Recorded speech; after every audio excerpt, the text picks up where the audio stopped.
What's going on, everybody? It's Patrick Deng with the Parallax, and today we have a special interview with one of the co-founders of FranTokyo SFT Studios. We're going to welcome Yeong to the stage. Yeong, how you doing, man? Doing great. I'm doing great. Excited to be here. Thanks for having me, Patrick. Yeah, no worries. So for those who may not be super familiar with all the things that you are working on, right? A lot of people are checking out FranTokyo. It seems like something's going to be launching soon. So why don't you kind of explain to us real quick what FranTokyo is, and we'll cover like all the other things you're also a part of. So FranTokyo is kind of like the main project that SFT Studios is building. And SFT is a Web3 studio that's focused on the anime industry.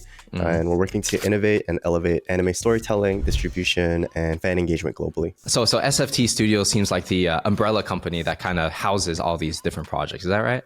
Exactly. So we like to call it a city. And if you imagine, there's plumbing in the city, there's waste management, water management, there's housing, there's residents, there's people, there's businesses, there's brands. That's kind of really how we see our studio. One thing I'm curious about, and I'm sure many people are also curious, is like, how did this all begin, right? Like how you even got involved in this company, how you kickstarted it and everything like that. For sure. So I like to think of myself as having, like a trifecta of kind of hobbies, passions, and like things that get to define who I am. And anime is probably one of the ones that really sit on top. Underneath that is gaming, and there's a huge crossover between those two. And then finally, some stuff around music. I was very fortunate to join this group of founders because they shared a very similar kind of ideology as me, which was that fandom could become a really good kind of vehicle for adoption of tech innovation. So especially when we started, we were mainly looking at fandom around music, but over time and after a few different product experiments and some skunkwork projects, kind of managed to convince everybody that, anime is going to have the best potential for success. There's the most amount of business opportunity there. And then obviously personally, having my affinity towards that industry and my knowledge, I wanted to make sure that we could kind of channel all of our energy and attention there. Got you. And who are the other founders? Right? You mentioned there's other people involved. Yeah, so our CEO is Daisuke Iwase. He's the CEO of Animoca Japan. He IPO'd LifeNet, which was the first digital life insurance company in Japan. He's very well networked. He's always on national TV. Absolutely, like life-changing being able to meet and especially work with him. Our CTO is Fabian Alanek. He has done multiple startups in the past, both all across tech. He's always been interested in Web3. He's been a participant. And we saw that this was a great opportunity to bring him on to help lead our engineering teams. Our COO is David. He goes by DT. I was very fortunate to meet this guy on a whim on a trip to Japan where we connected and ended up just talking for like 3 days straight and ended up coming back and saying like, yeah, this is something that he needs to help us build. Maybe just a shout out to our VP of engineering / like tech advisor, Fabiano Soriani. He was the lead blockchain developer behind CryptoKitties, one of the founding members at Flow. At Dapper Labs. So we had like a really good coverage in terms of like our executive suite, I'd say, and our founders. We have really successful Web2 entrepreneurs, both in tech, both in like traditional corporate as well. And then I'm kind of the guy who's coming in with a little bit more youth and kind of bringing some energy to that team. I've personally been in crypto since I would say actively maybe 2016, first exposed to it in 2014. I was like that kid in high school telling everyone to, buy Ethereum, buy Bitcoin, trying to explain what smart contracts are. And this is a time when, at least when I was in high school, there was like two kind of pillars of tech starting to emerge, and that was machine learning and AI. On the second hand, it was blockchain. And between the two, I kind of just flipped the coin and said, I think blockchain tech has a little bit more excitement for me in terms of like what we can do with it. And then fast forward a few different startups, digital marketing, across gaming, esports, across telco and a few different SaaS companies. And eventually I landed up here. Got you. Okay. Actually, one thing you mentioned that was interesting is that a lot of people on the co-founding team or executive team, they are like seasoned like business people, right? But it's interesting that, they also have you where you're kind of like, I guess you're like on the streets, and I guess like the Twitter streets, you know what I mean? Like you kind of know what's going on in the Degen side. Yeah, like I like to say that like, especially in Web3, like obviously transparency and communication is like one thing, but there's also like a relatability aspect to a lot of the stuff that we're doing. I'm kind of like the Degen incel weeb, right?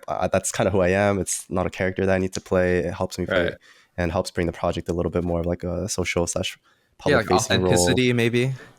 Exactly. And it's really I'm really fortunate to be, leading the charge with such seasoned veterans. But at the same time, I think it's so key to like, if you're going to build in Web3, like you should absolutely be part of the space. You should understand what works, what doesn't, why it works, why it doesn't, where money's getting locked up, etc. Like there's just so much nuance to the space because it's still so small. Yeah, Got you. just Yeah. yeah. Yeah, I mean that's true because like a lot of especially Japanese companies too, they try to enter the Web3 space, and a lot of times it's very difficult for them to do, right? Yeah, actually. So, there's a couple horror stories that I hear all the time from some of the IP holders and stuff. It's just at the end of the day, it's an agency, right? An agency approaching with a proposal, and with agencies, you're gonna get typical agency kind of approach and model. Right, They'll right, play with it. It'll be fun, but then as soon as it's not fun anymore, it gets dropped for the next client and the next toy or whatever that right, comes out. right. On our side, it's like, really making sure that we're taking care of the IP, trying to show them and do rather than just tell them and promise, I guess. I noticed that too, where there's a lot of like Web2 brands who try to come into the space and then they'll hire an agency. But then the issue is that the agency actually doesn't take responsibility for what happens like post mint. So if they did all the work pre mint and then it mints out, they just bounce and go to the next one, right? And it's just like, yo, what do you think about that?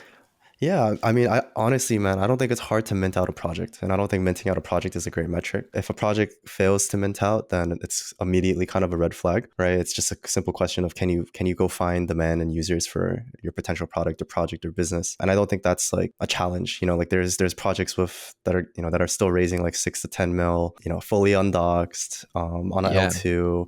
right. Or on like a different chain. It's being shilled by influencers. At the end of the day, like that portion is not hard, but that's why I think like any project that ended up lasting and living Yeah, from this last cycle until now, like there's genuine community behind it. There's right. genuine value behind that, right? Right, right. And going back to SFT Studios, right? Like you kind of mentioned or talked a little bit about like you guys work with different licenses or like IPs that already exist, right? So I'm curious to know like I guess like what role you feel like you guys are playing to help maybe bring those like IPs into Web3. Oh, I think that's a great question. Our approach to acquiring IP and licensing IP is twofold. We have approach number one, which is something that you kind of see in the traditional like licensing business. We're going out, we're taking contracts that already exist, making modifications, sending them in for review and stuff. Like we're trying to play the game in a space that hasn't really changed in like decades, right? But on the second hand, we're also making sure that we're not just going after like IP that's already set in stone, but rather making sure that we're trying to take part in like the growth of the industry. So there's a lot of new IP that releases seasonally, and making sure that we're actually able to join those IP committees to kind of be an actual stakeholder in the room and carve out a new merchandising vertical, like digital Right. merchandising and digital Oh, okay. collectibles, and I taking that see. to that committee and saying like, this is something that can generate revenue, provide brand equity, and also something the fans can enjoy as an Gotcha. experience. Gotcha. Actually, And yeah, I want to touch back on something that you said. So I guess when it comes to like coming in from a traditional licensing perspective, right? I'm sure there are already IPs that like Dragonball or One Piece that are kind of already making money. From your perspective, for those guys, are they interested in NFTs or are they like just, I think that's actually another great question. A lot of people would assume that money is like the key, but funny enough, like you need to provide value at the end of the day. Value, whether that is through financial, but if we're going on One Piece, for example, and they're doing multi millions off of all these other verticals, are they really looking for another merchandising stream? Probably not. But if we're able to approach them and say like, look, you have really dedicated fans who have been with this IP for decades. But do you guys have a CRM, a list? Are you able to track reputation score? Are you able to track fan engagement across that ecosystem that you guys created? And the answer is no, right? Like people would love to get some data from Crunchyroll, My Anime List, etc. Data's valuable, right? So with these IPs, it's always case by case, right? There's some IPs that are kind of looking for, their final check if they can get one out. And it's so unfortunate when I see that because I'm like, shit, this is an IP that I thoroughly enjoyed in middle school, thoroughly enjoyed in high school. what do you mean by final check? Like when an IP is finished its cycle, Oh, like, merchandising has been done. uh-huh. There's been like two, maybe there's already been a reboot or Right. two that Right. was Oh, successful so or it's not like kind of like falling successful. off, would you say? Like kind of? Exactly. Got It's it. like that Oh, final so value. There's like this kind of viewpoint, I would say, where it goes from providing value to then turning into value extraction for that IP. And again, that's business, right? But as we approach different IPs, every IP is in like a different point in their life cycle, especially something like Naruto, which is going to be a household name for, generations and decades, right? Versus something that might have aired only 2 seasons, had a really successful manga, but the anime just didn't take off globally. So the approach changes up as we go to these different IP.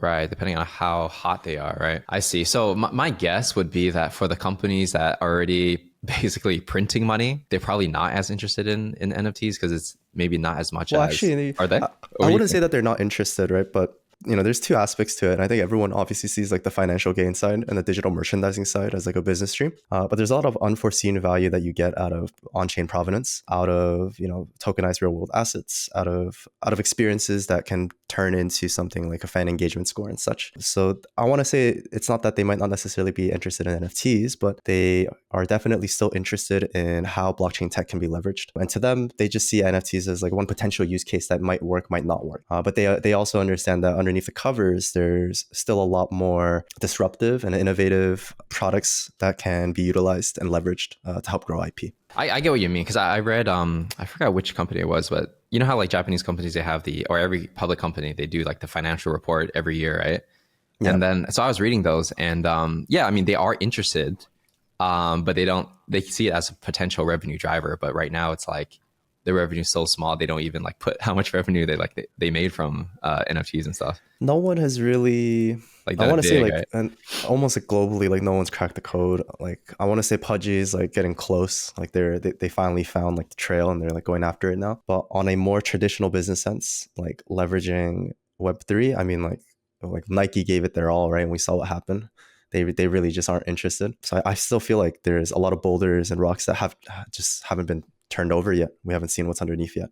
Gotcha. And what about like the newer IPs, right? Like for example, if someone were to create a new anime based on a manga and they're looking for revenue streams, they want to sell their licenses for like t-shirts and hoodies and figurines, right? So are those guys looking at like NFTs like, oh yeah, this might be like 20% of our revenue stream? Are they thinking like that? Yeah, I mean, we have to also remember like how many animes come out where it's just one season and it's just get canned.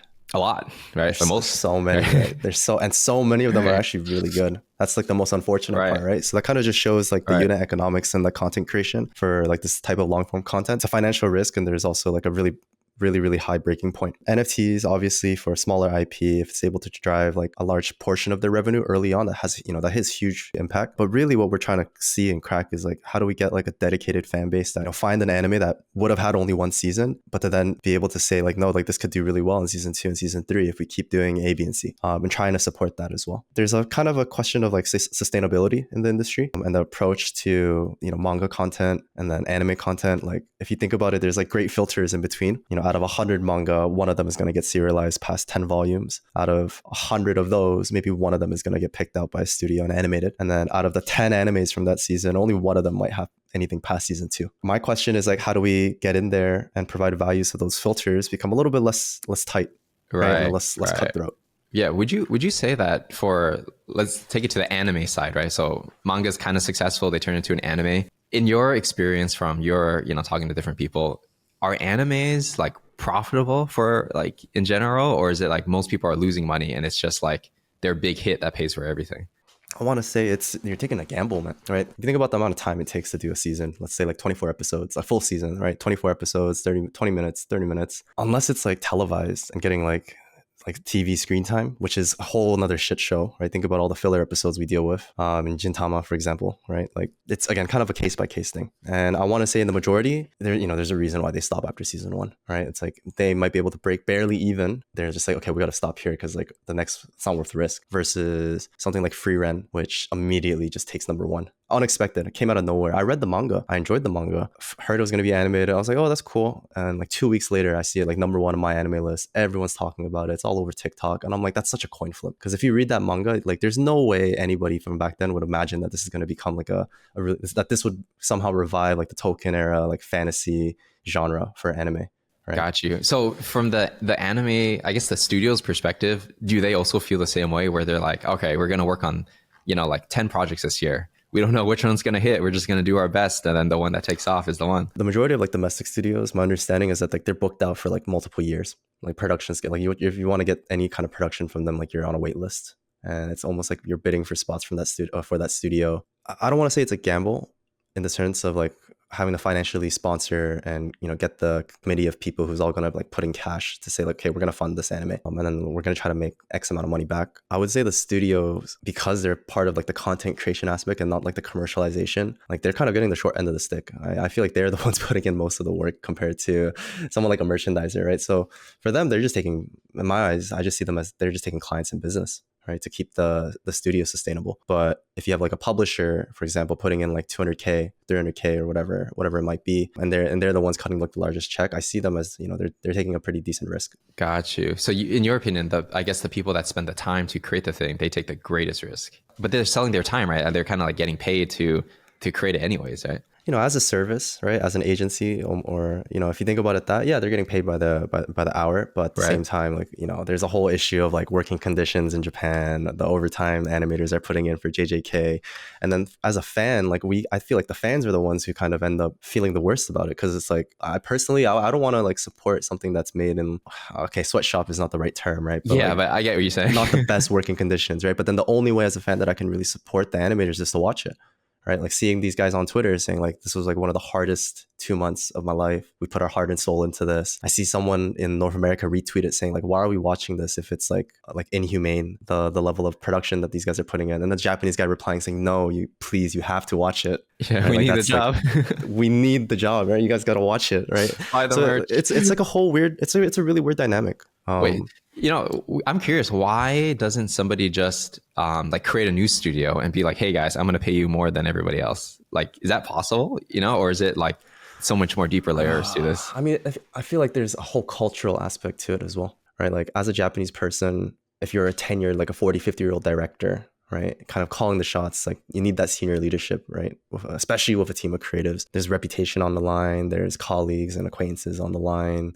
I think most of them probably still want to live in Japan. I feel like there's so many like layers of the onion to kind of peel. But I have noticed that like places like China are like snagging up some really, really solid talent in Japan, right? Offering them triple the amount that they'd traditionally be making. So like I see that, and it's like clearly there's money here that is available to be supporting and like trying to build a more sustainable industry, but something is broken, whether it's in that filter that I was mentioning, whether it is in like the types of merchandising verticals and the cuts that are being paid out and the take rates, etc. Like there's something that's clearly wrong, right? Not something that's wrong, right? And it's and I look at it, it's like it's creatives at the end of the day, right? Like manga is like a creative endeavor, anime is and animation is a creative endeavor.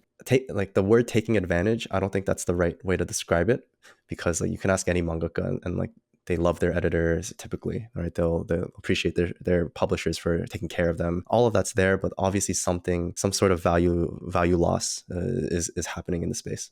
Right. I mean, maybe it's time for the industry to shift a little bit and shake, I'm hoping that as a studio, that's what we get to kind of experiment with, whether it's content distribution, whether it's really specifically around fan engagement, right? Finding like the top 1,000 fans, having more insight into these for these studios, for the publishers, for the creators themselves to take a look into, giving that direct access to an ecosystem to kind of kickstart or incubate a brand new IP, like whatever it may be, right? Like there's definitely ways to incentivize users as well as the industry to be funneling value back to the places that it belongs, in my eyes. It takes something disruptive as Web3. It takes something as disruptive as like digital sovereignty and digital ownership to start kind of moving the wheel. Got you. And so with that said, let's kind of dive into some of the projects specifically, right? So obviously there's a lot of challenges and room for improvement in the anime industry and manga industry. So I want to start with San FranTokyo, right? Because that seems what people are talking about on X right now. What exactly is San FranTokyo, right? Like it's, you went on Twitter and stuff. Like, yeah, you go ahead and tell me. Yeah, so I think like a very cheesy way to kind of describe it is almost like a digital Disneyland or Universal Studios. Imagine that it's our authentic in-house IP. So this is something that we're creating like a manga anthology for. This is what our PFP collection is going to be based around. It's a lot of world building, a lot of narrative building, a lot of brand building, which we think is like one of the most powerful tools behind Web3. You can imagine it that it's an IP that needs to be able to naturally house other IPs in a very authentic but genuine way. Think of like Ready Player One as a great example of an IP that managed to do that, right? When you see like Master Chief and then Mario on the screen at the same time, you don't say like, what the hell's going on? You say like, holy shit, that's my favorite Those are like my favorite game characters. Or that's kind of the narrative setting that we're trying to build. And that's what San Francisco is. That sits at the very kind of top of all of this. And we say that it's like a city of convergence because, you know, as we start to bring on other projects and other IP altogether, you start to see like this this mix up and mismatch of IP, and then us trying to make it make sense at the end of the day. Okay. So on that note, so I'm looking on the Twitter right now, right? So San FranTokyo is an IP that can house other IP. And then the first IP I see on your Twitter or X is Cool Cats, right? So like how does this connect? You know, how does a Cool Cat connect with San FranTokyo? So that's a great question. Our IP approach isn't just Web2 anime IP, but it also includes very select and highly curated Web3 IP. And that's Web3 IP that we think would be successful with a creative touch from Japan, whether that is through short form content like a webcomic or longer form content as like a manga, right? When I look at Cool Cats, I see something very Sanrio-esque. It's clearly lacking some of the East Asian touches, I would say, creatively, but that's where we come in, and we're able to get in with industry insiders and start to sub-license out this type of IP and also be able to house that in that city and experience. So you can imagine like you're in Universal Studios and next thing you know, you're in like another section of the park and there's experiences and things to do with that IP. Got you. Okay. And I'm guessing that not only do you want to house Web3 IPs, but I'm guessing you're probably talking to Web2 IP as well, maybe? Absolutely. Absolutely. Probably can't say which ones, right? Yeah, but I get you. Okay. So, and I guess you guys are launching a PFP like very soon, right? For San FranTokyo? Correct. We're having our mint happen this quarter. Reveal will likely be a little later, but you can imagine that we're now trying to seed the residents and the people that live in the city, people that get to interact with these different IPs, and then making sure that they all can have a story of their own in that sense. Okay. A question I have is, so it seems like San FranTokyo is like kind of like a city almost, right? Where IPs come in. So from your perspective, why was it interesting for you to have a PFP for this particular community versus just housing other IP as like a platform, let's say? So funny enough, like a lot of people on the business side have asked me, like, why are PFPs so popular in the NFT industry? Like, why is everyone doing something generative? Why is everyone doing something social related, right? Why aren't people minting NFTs of like a logo? Like, what doesn't that have more value than like a random character? I've heard these different questions. So at the end of the day, this stems kind of back into like anime and internet culture, right? Like anime PFPs have been like a stereotype for years, man. Even I had a Kaneki Discord profile picture before I realized how cringe it was, but younger me. And it's clear at the end of the day that when you have digital things, like the number one and most important thing, and this again ties back into like the physical industry of collecting, is to be able to show it off to friends and show it off to people in the world. And it's clear that a Twitter profile picture, a Facebook profile picture, whatever the platform is, your profile picture is, you know, your henceforth identity. And in our eyes, what's the best way to represent people part of this community, people who are fans of what we're building, people who are fans of our brand, as well as some of the IP that we're bringing on, is to do something that can also be shared on a social layer. We thought that obviously, you know, doing authentic in-house IP creation with mangakas, with animators, with artists in Japan directly is clearly the way to go. But what about the Web3 aspect of it? And for us, it was very clear. It was a no-brainer. Like we have to do a PFP collection because we're building a community and we want to see them represented in the industry that we work in. Got you. A thought I had is, you know, to run a NFT project and to keep the interest in that project for the long term is not easy, right? And it seems like you guys want to bring in and even create new IP under San FranTokyo. Do you feel that there's a possibility of being spread too thin where there's like so many different brands that you have to kind of watch over? Or is that something that you guys feel like you have a different perspective on? Actually, maybe the best way to go about this question is kind of explaining a little bit more about our product strategy. And then that kind of is going to paint a little bit of a better picture as to why would we be building so many different brand experiences, whether it's ours or our ecosystem or another project and supporting that other project. But we have 4 pillars internally. We have Phygital.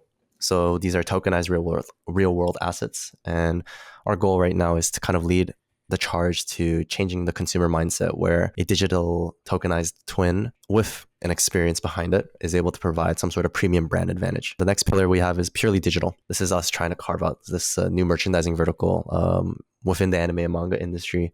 And this could be done as an example through like our PFP collection. That's going to be one of our fantastic metric points to show like what can a purely digital asset do in terms of value.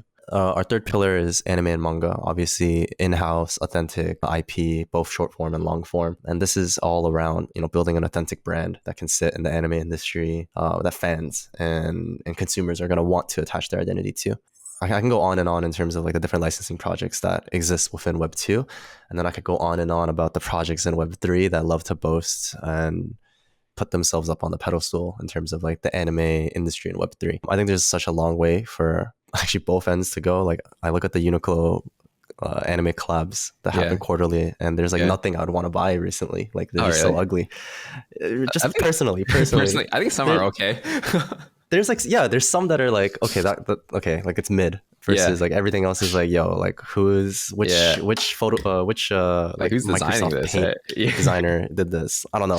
That's fair. Out of touch, right? And I would imagine so, right? There's no way someone who's doing clothing design and fashion design at like Uniqlo would be able to immediately have something that immediately connects with a person in the anime space, I guess. That was that third pillar. And then finally, our fourth pillar is all around experiences and integration. And this is really around reputation, access, and fandom, and trying to redefine ways of rewarding an anime fan's representation, as well as reputation in their kind of ecosystem / IP fandom. So with those four pillars said, you can imagine that, for example, under the phygital, obviously we're doing stuff with figurines because we see that as like a blue chip kind of collectible product. But there's also things like apparel. There's also things like plushies.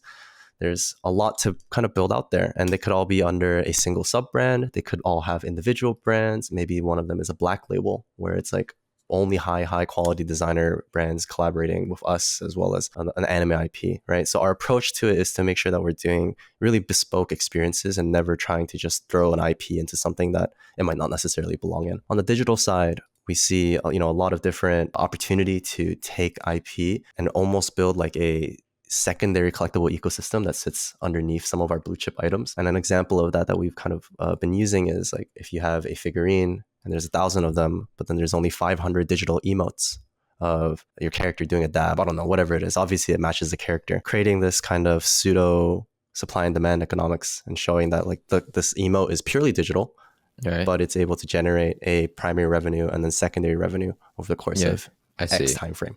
Right? But so there's kind of, go ahead. Yeah, in that example, where would people use that emote? So it would be like within our ecosystem, right? So having a platform specifically for that anime figurine, so that when you or your friend or whoever is like taking a look at the physical or might just be looking at your digital, have access to see that collection. So if I go to your house and I tap your figurine and I can see that it's like maxed out, has like the best emotes, it has like a 1-of-1 skin, and I look at it and I'm like, oh shit, this guy probably has like the top tier collectible because his NFT is representing multiple other NFTs within it, right? That's on like the phygital side. On the purely digital aspect, right, there's a lot that I personally see doing. If you have a figurine, there's places that people in the industry would want to show it off. There's still a few social forums that are relatively popular. I think the anime subreddit is still popping. And then there's also my anime list with like 18.5 million registered users. There's these places that are clearly lacking in terms of social reputation, right? Reddit is all around karma, and my anime list is really just kind of a personal thing, not as much of a go to someone else's profile thing. So there's a lot there that we see, right, to be able to try and provide like where does this sit? Where can it be used? Where can it be seen? And how do fans interact with it? Right. A thought I had was when I go on some, I'm not going to name names, but like some of these figurine websites, right, especially the big ones, the website kind of looks like it's made in the 2000s, you know what I mean? And it's just like, they just have product. There's no community element to it. It's just like, this week we're dropping these figurines. So I always felt like there's a need for somebody to like update this, you know what I mean? I think the best way to look at it is like, there's no brand, at least in my eyes, there's no brand behind some of the merchandise drops that happen in retail. really good examples of just example like a merchandising company that does have really strong brand equity would probably mainly happen in the West, right? Something like Funko Pop, something like U2's, right? These are like internet born companies in that sense, right? And they really leverage the social layer and the social aspect of things. Right, collecting is so intertwined with being part of a different social ecosystem. But then I look into like intra Japan brands, and a lot of them lack that warmness, appeal, that touch. authenticity, Yeah. that touch. You know exactly what I mean, right? They lack Yeah. that touch. They're selling me something, Right. right? And I'm gonna buy this because I'm a fan of the IP. Right. I'm Right. not gonna buy this because I'm a fan of the brand. Right. But then you Right. have some ugly figurines like Funko Pop. No offense, Yeah. I think they look ugly. That's just my thing. Okay. But then there's they're doing millions Yeah, it's in huge. yearly revenue, right? And the Right. secondary market's even bigger. And to me, it's not because of the character necessarily. It's because of the brand equity that Funko Pop has built. Right. It's like Funko And Pop must be good.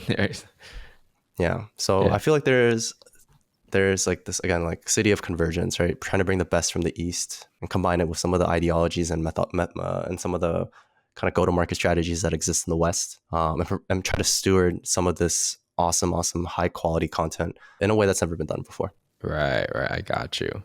And speaking of things that have never been done before, actually, just today I was looking on Twitter, and it seems like Anime Foundation, right? There was recently just a tweet about this new token, maybe ecosystem, Manga, and obviously it seems like you guys are directly involved in it, right? So, like, what can you share about that and its relation to San FranTokyo and everything?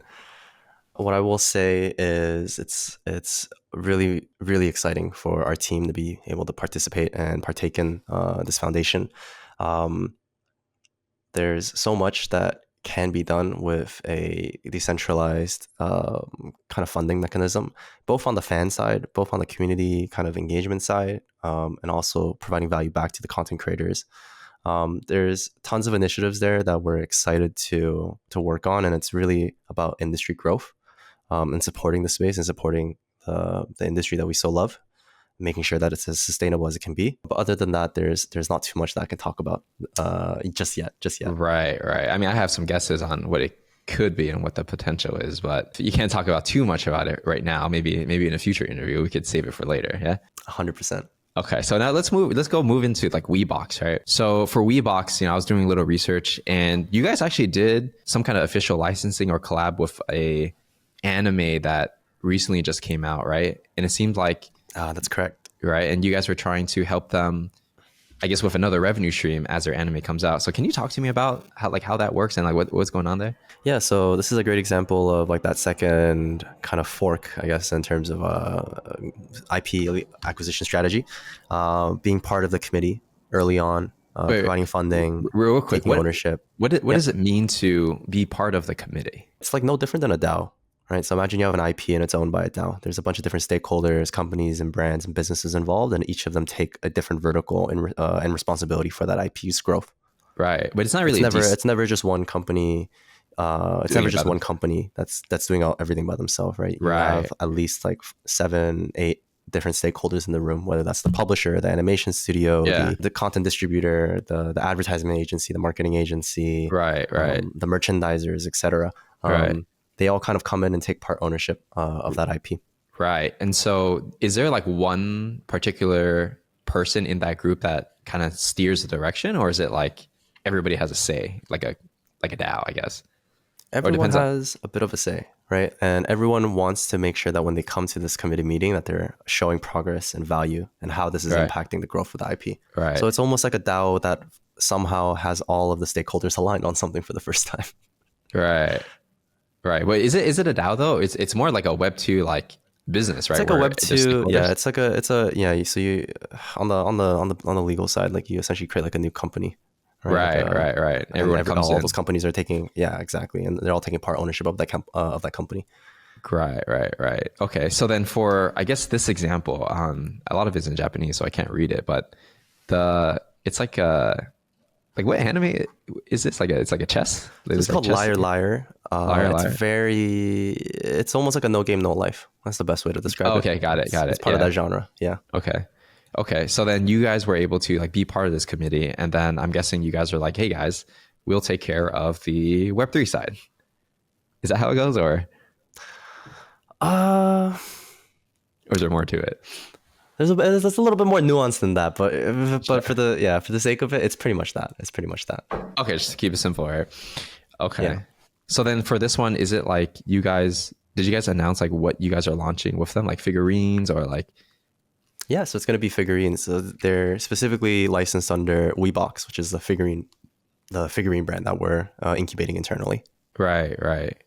And so for Weebox, yeah, okay. Actually, can you explain like for Weebox, like what exactly is it? Is it like a modern day figurine company that like manufactures figurines, or is it like more the Web3 side? Like Imagine it as like the tech layer. Like our goal would be to be able to work with as many manufacturers and merchandisers in the space in the figurine industry to provide them that tech layer that they're missing until we have enough product market fit and market share taken to show that like, look, this is how you can build a premium figurine brand powered by tokenized real world assets, and showing them like this is how this digital layer provides value to both the fan as well as the IP. That's really the goal, right? To be able to work with companies such as Good Smile Company for all of their figurine jobs and be able to provide them with all the necessary tools so that they can be part of this digital experience that we're building. But in the meantime, as we look to find product market fit, right, and as we look to ship and build in the industry, we are essentially building up our own figurine line, right? So they follow their own kind of like design, proportion. There's branding behind it. There's consistency behind it, so that people can look and recognize and understand what brand it's come from. We're licensing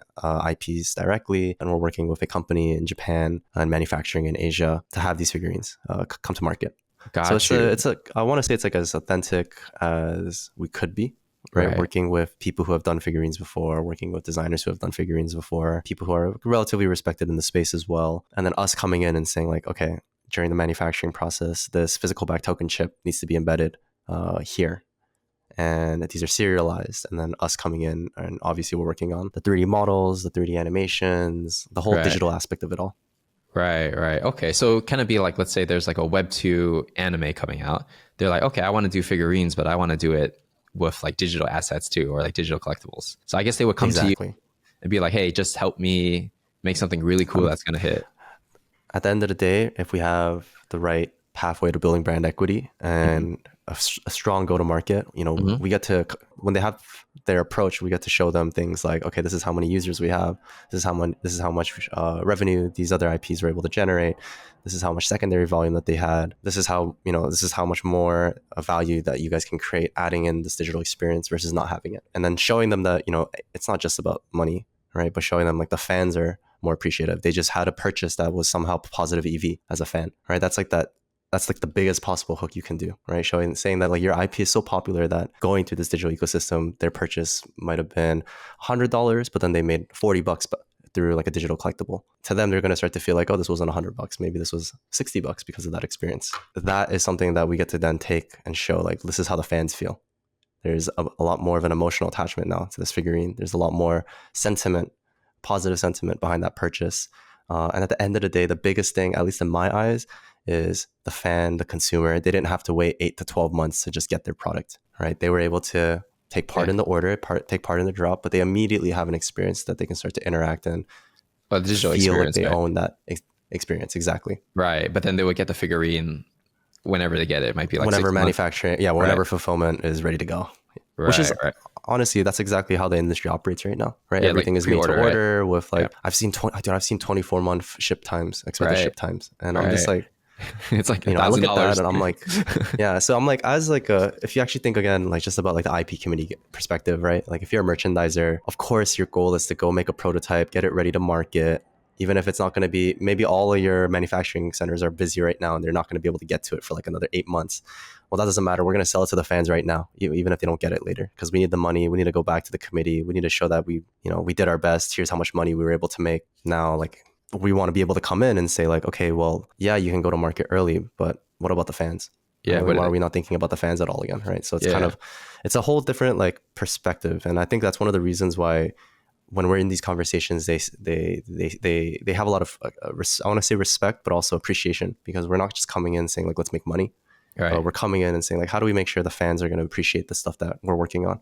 Right. Both you guys as a creative, both us as like a disruptive kind of Web3 tech startup. It's been tough, but we're definitely starting to make waves now. That's great. So I guess one thing I'm curious about is like Weebox is kind of its own brand. FranTokyo, it's its own brand. So is it would you say it's like running two separate companies at the same time, or is it that they're overlapping enough where it just feels like different products in the same company? So I think that's a great question. And because our product strategy has, 4 core pillars, each of these pillars essentially has like their own little pod and unit that's kind of focused on them. As our core team, we really focus on building up all the foundational aspects of each of these businesses, each of these brands, participating in the go-to-market. But then, it has its own kind of life cycle as well, right? Like how do they stay sustainable? How will it stay sustainable? How is it going to find product market fit? Some of these products and businesses, like they're operating within different, I want to say like merchandising segments or market segments completely, but they're all aggregating back to San FranTokyo at the top. So at the end of the day, it's all still one company, and these brands and sub brands are really experiences that are kind of getting built out. So it's like almost when you go to Universal, you go to see the entire park, right? Your goal is to go on every single ride, not just to go see like your one section of like your favorite IP and then leave, right? So that's kind of the mindset that we have. It's like we're building up these rides right now, and we want to make sure that even as we design the park, that it's going to be really, really easy to go from experience to experience. And really seamless to go from one to another. That makes sense. And then the whole token aspect of it, is that also like is that like under SFT Studios, or is that just like a whole different like foundation that you guys are a part of? It's a whole separate foundation. Something that we're just participating in. And right. This doesn't close the door that we won't have something of our own in the future. It's just not the number one priority right now, I would say. Right. Fair enough. Yeah, fair enough. That makes sense. Real quick, what I want to do is talk about like the PFP coming up, right? So San FranTokyo is coming out with PFP. What can people like expect from that? Like, what are we getting? Are we getting like an IP, or are we getting like, is it a platform that just so happens to have a PFP on top? Like, how do you think about that? Right. So we haven't really publicly spoken about this stuff yet, and there's like Twitter threads and Twitter content. I know the marketing team's they're gonna hate me, but we're really excited to be working with Magic Eden. This will be something that utilizes their launchpad, and there's really, really exciting things that they were going to be participating on in terms of like royalty reinforcement and contractually obligated royalties to partake in that marketplace. So I'm sure if you're in Web3, you've probably already know and have heard of what Magic Eden's working on and stuff. But that's going to be a really exciting thing. We are targeting a Q1 mint, like I mentioned. So it will happen this quarter. Supply, additions, price, things like that. We haven't gone public yet, neither a date, but I can very easily say that it's not going to be a 1 ETH mint price. I know better than that, guys. And it's also not a 10K. The size of the collection will not be 10,000. We like to pay attention to like the market sentiment, as well as just the health of how the market's doing right now. There's tons of money locked up in Blast, and attention is always really sparse everywhere. So we're not back in the bull yet, but I'm smelling it. So trying to get as ready as we can be to ride that up when we can. Great. And for that PFP, right? I guess there's like art you're doing for the PFP. Do you feel that art will be then used for, I don't know, like a manga or an anime? Is that how you're thinking about it, or is it like not so much? Exactly. Like that? I really see the PFP collection as like a set of main characters. I wanted each of them to have like its own main character energy. And when I say that, I don't mean like all of them are shonen heroes. Like there's tons of genres of manga, right? There's horror, there's slice of life, there is action, right? There is some sort of like end game and end goal that the IP is going to be kind of incubating towards. But when I look at that collection, really the two main things is it has to scream like Japan. It has to feel authentic. It can't be something that like an American artist is doing and then we're calling it anime. No, like it has to be done by Japanese artists. It has to be done by Japanese studio. And really, I'm just here kind of throwing in a couple trade ideas and making sure the rarity distribution is going to make sense, and that we have enough traits to populate the size of the collection that we're targeting, and helping filter things down. But I really do hope that the market and the space like looks at our art and says like, holy shit, yeah, this is where it's going to be. So the goal is like to create like, I guess like authentic Japanese, I guess art, I suppose. Exactly. Like, so really the goal was that whenever someone in Web3 actually like looks at this, they really see and feel like it's from Japan. And then as an anime fan, just in Twitter space in general, like when you see it, I wanted to make sure that it feels like something out of like an art book from a Japanese bookstore, like Kotokobuya or something like that. So. Gotcha. Okay. Sounds good. And for the Weebox, right? Is there anything that people should be looking forward to? Is there anything coming up that's 100%. Exciting? Okay, 100%. Okay. What's going on? So this was delayed. We wanted to do this back in like Q4, but we decided to not try to rush as much, find our footing, especially after a successful mint, and make sure that the next one bangs. But yeah, this quarter as well, we're going to be doing a kind of a soft beta launch for the Weebox platform. And I want to say, like, we are launching early in the sense that it's not perfect, but part of the product experiences and the part of the product management experience is finding that level of comfort that you're okay to ship. And we're excited. We're going to be doing a rollout of the platform during a panel at ETH Denver in February. And this will be with the Token Bound Lab team. So we're going to be kind of showing the 6551 tech integration that we did with their team and how that's going to kind of be a really key point of the digital experience and the brand experience. So for that release, all of our Genesis Pass holders are going to be getting a Tachikoma. So this is a kind of an android / tank type character that exists from Ghost in the Shell. So this is going to be free. It's a free airdrop, and it is going to be purely digital. And really the idea is to say, like, okay, to our kind of focus group that we've managed to curate, giving them that first glance is like, well, what can this look like in maybe 10 years after we have hundreds of IP? I see. Okay, Tachikoma is the blue robot spider thing, right? Exactly. Gotcha. Exactly. Got it. Okay. Cool. So they're going to get that. And then I guess for the Weebox platform, right? Like you said, it's going to be like a soft open. Like what can people like do on it? You know, like, are they like... Yeah. So right now there are two main things. There's the drop machine, which is like our equivalent of like a storefront where people can actually go and see the IP that we have and also interact and buy them. And the secondary thing is shards. So shards are like an off-chain soft currency that we've created. Right now, everyone who has Genesis Pass is able to go to the Weebox site and they're able to roll the gacha machine and obtain shards on a daily basis that resets every 24 hours. And with these shards, you get access to things across the ecosystem. So whether it's the PFP collection, whether it's 6551 related, whether it's purchasing a cosmetic that maybe has some sort of collector score associated to it, it's really like a time sink in exchange for reputation and value.